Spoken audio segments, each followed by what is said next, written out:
Após que você já recebeu uma ligação do seu banco, do seu gerente, falando que você tem um dinheiro parado na conta, que você precisa investir, pois você está perdendo dinheiro e você precisa aplicar esse dinheiro o mais rápido possível. E aí o banco vem com um papinho e ele te recomenda uma carteira. Essa ligação aconteceu comigo essa semana, eu pedi essa carteira recomendada e a partir de então eu montei esse vídeo pra gente analisar essa carteira e ver o que tem de bom e o que tem de ruim, pra gente não cometer nenhum erro, pra gente não investir o nosso dinheiro de uma maneira errada. Então bora lá pro vídeo e vamos ver como seria uma carteira recomendada de um bancão.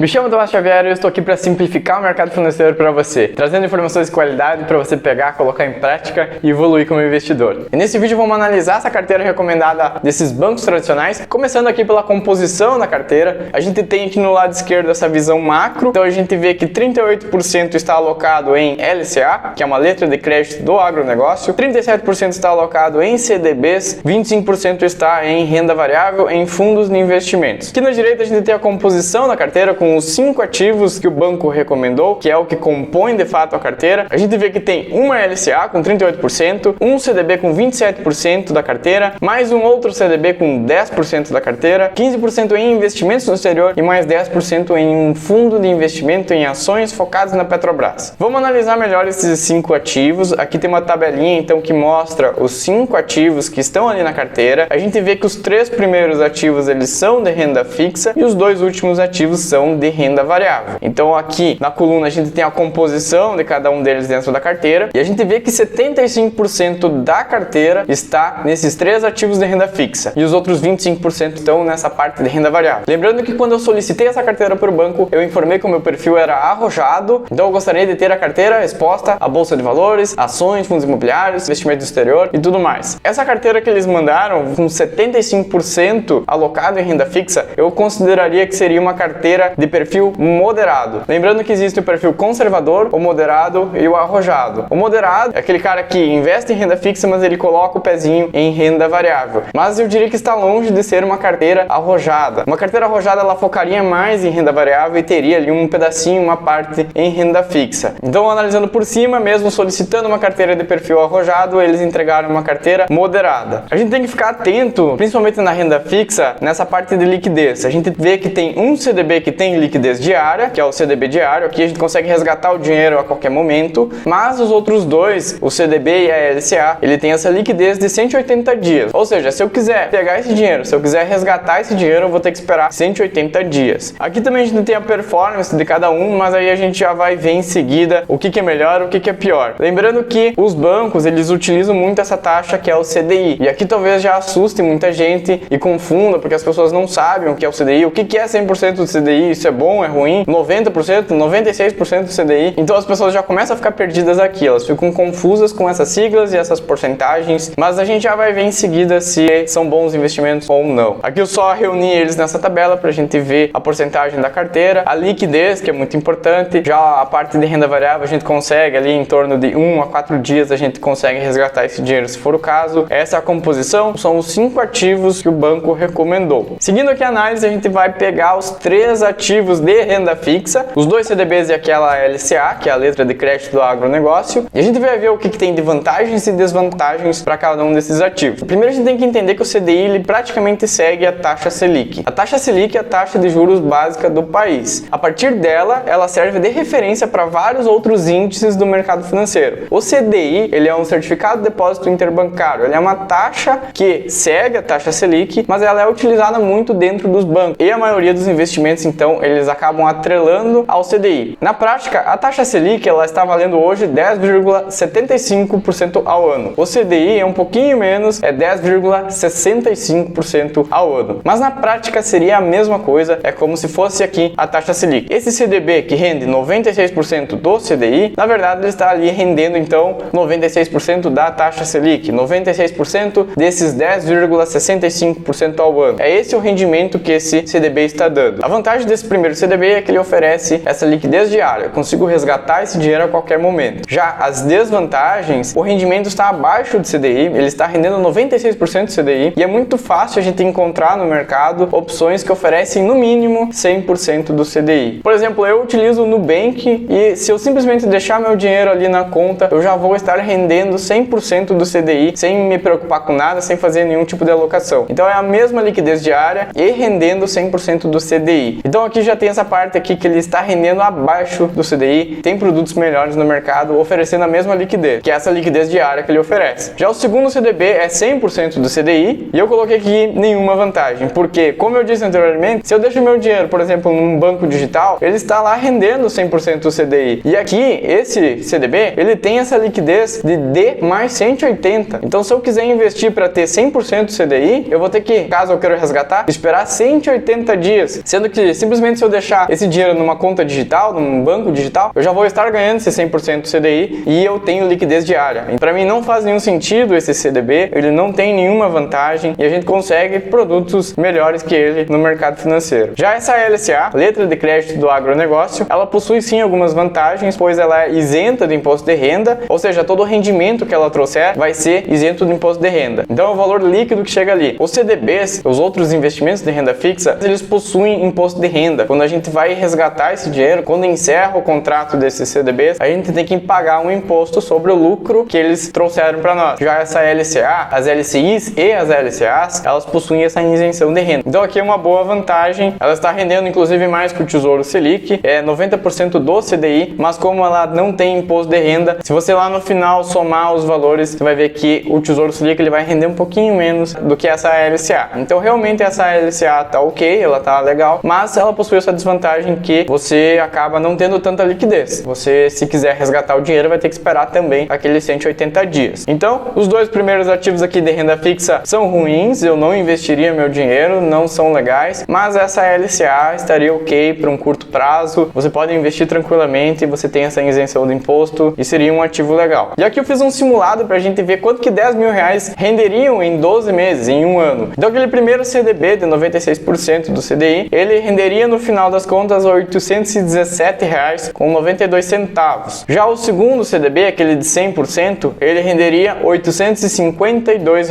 Aquela LCA, que é isenta de imposto de renda, daria R$ 958,50. E o Tesouro Selic, se a gente fosse investir no Tesouro Selic, R$ 860.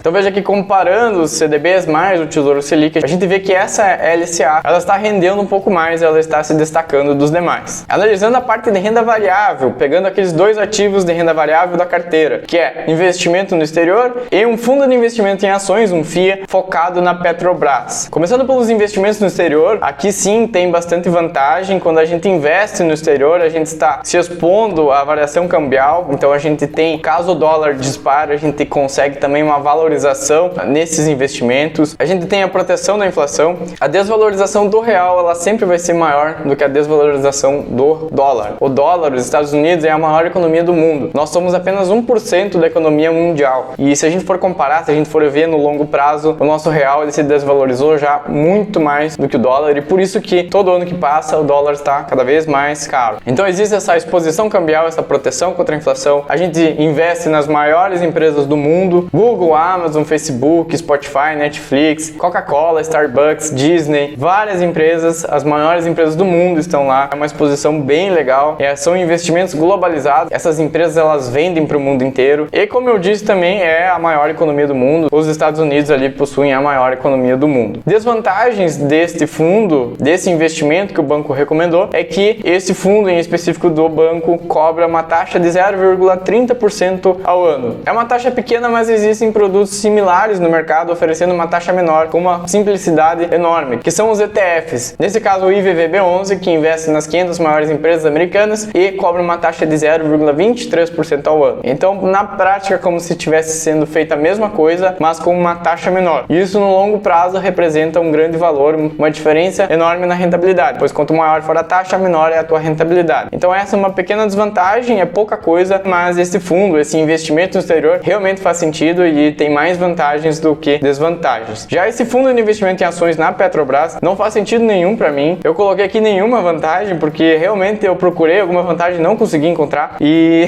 se a gente for analisar aqui esse fundo, a gente vê que 90% está alocado em Petrobras e 10% em títulos públicos. Não faz sentido nenhum eu ter um fundo de investimento em ações que investe somente em Petrobras, e somente em uma ação, e em títulos públicos, cobrando uma taxa de 0,30% ao ano. Eu posso fazer isso tranquilamente, eu posso ir no site do Tesouro Direto, comprar os títulos que eu quero, eu posso ir na Bolsa de Valores e comprar a Petrobras. Mas principalmente não existe nenhuma diversificação, não existe você investir em apenas uma ação. Quando você vai investir em ações, você vai ter que ter pelo menos uma carteira ali no início com 5 ações, ali um valor legal ali já seria umas 10 ações para você diversificar a sua carteira. Porque pensa bem, se acontece alguma coisa com a Petrobras, ela é uma estatal. Se o governo interfere no valor da gasolina, a Petrobras ela vai despencar de valor. O mercado vai ficar muito inseguro com a Petrobras e o seu valor vai lá para baixo, e esse fundo aqui, a rentabilidade desse fundo vai lá para baixo também. E aí o teu dinheiro, você vai acabar perdendo muito dinheiro com isso. Realmente não existe uma diversificação e existem na verdade muitos riscos, porque tem essa questão de ser uma estatal, tem esse risco Brasil, dessa insegurança jurídica. Aqui no nosso país muita coisa pode acontecer da noite pro dia, simplesmente o governo pode interferir, pode criar uma regra nova, pode inventar um imposto diferente e aí simplesmente derruba as ações. As estatais sofrem muito com essas interferências. Então para mim realmente não faz sentido nenhum esse fundo de investimentos aqui em Petrobras. Se você está curtindo esse vídeo, não esquece de deixar aqui seu like, também se inscrever no canal, pois eu estou postando vídeos novos aqui toda quarta-feira às 8 horas da noite, sempre trazendo informações de qualidade. Então, muito obrigado e bora lá, vamos continuar com o vídeo. Tá, beleza, a gente passou pelos 5 ativos da carteira recomendada do Bancão, que aqui a gente pode ver na esquerda, que tem lá aquela LCA, os 2 CDBs, o investimento no exterior e esse fundo de investimento na Petrobras. Lembrando que a gente identificou aqui 2 produtos que são legais, que é esse investimento no exterior e essa LCA que está pagando um valor ok, mas tem 3 ativos aqui que compõem a carteira que não faz sentido, que não são bons, que a gente poderia encontrar opções bem melhores no mercado. Então, no geral, a carteira recomendada do banco não foi legal. A gente pode investir por conta de uma maneira bem melhor. Basta a gente procurar informações, a gente estudar um pouco sobre o mercado financeiro. Você vai montando a sua carteira. Você não tem necessidade de pagar, de seguir uma carteira recomendada, pois você pode ir montando a sua própria carteira. Comece ali pelos títulos públicos, por CDBs de algum banco, mas com uma rentabilidade melhor. As LCIs e LCA são interessantes e a gente pode também investir em ações, fundos imobiliários. E aí a gente vai aos poucos montando uma carteira diversificada. E aqui na direita eu coloquei um exemplo de uma carteira diversificada pro perfil arrojado. Lembrando que desde o início eu solicitei para o banco uma carteira arrojada. E ao meu entender, ao meu ver, uma carteira arrojada ela teria que ter uma composição parecida com essa, onde a gente investiria uma parte em renda fixa. A gente pode ter um dinheiro ali em renda fixa, principalmente agora que a taxa Selic está alta. Existem títulos públicos pagando bem, alguns CDBs também interessantes. Basta a gente procurar esses melhores CDBs. Então lembrando que isso aqui não é nenhuma recomendação, é simplesmente uma maneira que eu enxergaria uma carteira bem diversificada para o perfil arrojado. É simplesmente para servir de exemplo para a gente montar a nossa própria estratégia. Eu coloquei 5% para o Tesouro Selic e 15% para o Tesouro IPCA+. Teria aqui 20% da carteira em renda fixa e os outros 80% em renda variável. A gente pode ver que 20% estão alocados em ações, 25% em fundos imobiliários, 10% em estoques, que são as ações americanas, então investimento no exterior, 10% em REITs, que são similares aos fundos imobiliários aqui no Brasil, ou seja, investimento lá no exterior focado em imóveis, 10% em ETFs lá no exterior. Esses ETFs lá no exterior, eles possuem uma variedade enorme, a gente consegue montar estratégias bem legais, a gente consegue investir, por exemplo, somente em empresas de tecnologia ou nas 500 maiores empresas americanas, a gente pode investir nas empresas da Europa, da China, da Índia, a gente consegue diversificar a nossa carteira ao redor do mundo. E fecharia a carteira com 5% em criptomoedas, investindo em Bitcoin e Ethereum. Então veja que após a análise da carteira, a gente vê que dos 5 ativos que o banco recomendou para nós, 3 deles não são legais, não faz muito sentido a gente investir neles, e os outros 2 ativos são legais, faria sentido a gente compor a nossa carteira, mas com porcentagens diferentes, com um equilíbrio maior na carteira, com uma diversificação maior na carteira. Lembrando que existem perfis diferentes, o conservador, o moderado e o arrojado, e para cada um deles a carteira tem que ser diferente. A gente tem que ter uma exposição maior ou menor em renda fixa ou em renda variável. E vai de cada um encontrar esse equilíbrio. Mas a gente não precisa seguir uma carteira recomendada. A gente pode sim montar a nossa própria carteira, começando a investir pelos títulos públicos, CDBs, investimentos de renda fixa, e depois, conforme vai estudando, conforme vai se aprofundando um pouco mais no mercado financeiro, investir em fundos imobiliários, depois comprando algumas ações, sentindo sentindo como é que funciona a bolsa de valores, sentindo a oscilação do mercado. Aí você vai ter uma carteira composta já com renda fixa e renda variável. E aí você pensa em dar mais um passo, que seria esse investimento no exterior. E aí você vai montando a sua carteira. É muito difícil de já começar com a nossa carteira montadinha, perfeita ali, com todas as porcentagens definidas. A gente vai montando a nossa carteira conforme o tempo vai passando. A gente tem que ir pegando confiança, pegando experiência, aprendendo sobre o mercado e investindo. Mas a gente não precisa ficar refém do banco, a gente não precisa seguir as orientações, essas carteiras recomendadas do banco. A gente tem que abrir muito o olho, a gente tem que tomar muito cuidado com esses ativos, pois a gente pode estar perdendo muito dinheiro e também perdendo a oportunidade de investir nos locais certos, investir nos ativos corretos para fazer o nosso patrimônio crescer. Então eu espero que eu tenha conseguido te ajudar, que esse vídeo tenha sido útil para você. E se você conhece algum amigo que já sofreu com essas recomendações de banco, compartilhe esse vídeo com ele, que eu tenho certeza que vai ser bom para ele. A gente tem que divulgar essa informação para o máximo de pessoas possível. E se você curtiu esse vídeo, deixa o seu like aqui, também se inscreve no canal, pois eu estou postando vídeos novos aqui toda quarta-feira, às 8 horas da noite, sempre trazendo informações sobre o mercado financeiro, renda fixa, renda variável, criptomoedas e também investimento no exterior. Então se você curte falar sobre esse assunto, se você quer aprender sobre o mercado financeiro, me segue aqui. Muito obrigado, te vejo semana que vem e falou!